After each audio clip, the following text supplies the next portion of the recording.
The August sun was blazing, and Bee, the mare, was already sweating lightly when the instructor led her out to me. She was brown, plain, utterly ordinary, but she had a knowing look in her eye. The instructor raised an eyebrow when I told him that I didn't need help mounting. I didn't try to reassure him. I understood his doubt and had a feeling that he'd seen a few blonde Park Avenue refugees wearing unused boots on long weekends in the Hamptons, searching for lost pieces of themselves. He handed me the reins and left me alone. I put my hand on Bee's neck, and for a brief moment I closed my eyes and breathed in deep. That sweet sweat smell must have triggered movements that were written in my limbic system because my body remembered it all. With no conscious effort, my fingers checked the girth that was snug. My right hand pulled the stirrups down with just enough force to make the leather snap to test its strength. I glanced at the sides of Bee's mouth and touched the edges of her lips to be certain that the mild bit rested comfortably in her mouth. Then, on its own accord, my left foot, with perfect aim, found the stirrup as the ball of my right foot felt the ground, bounced against it gently, and propelled me up onto Bee's back with ideal momentum for a quiet landing. A second nature, trained into me in childhood that I forgot I had, took over. My hands and legs performed these functions that to the uninitiated are awkward and difficult, but my body knew it all, like unhooking a bra or taking a breath mid-air during a dive. Then I was riding. After a few minutes, the instructor told me that I would be fine on my own, and he dismissed me from his class. I was surprised, but grateful too. I took Bee to an adjoining arena.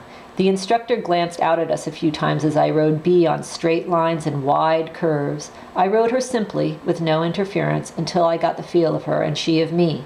She relaxed and began to move forward at the limit of her ordinary paces. Only then did I seek a gentle contact through her reins. At the end of the hour, the instructor asked me where I rode. I said, "I don't ride." "What do you mean?" he asked. "You're a rider. You could teach me." Then he turned and walked back to his students to help them dismount, roll up their stirrups, and get their horses back in the barn. I dropped my feet from the stirrups and let them hang. I leaned forward, rested my chest on Bee's neck, and let my arms drop. I hugged her.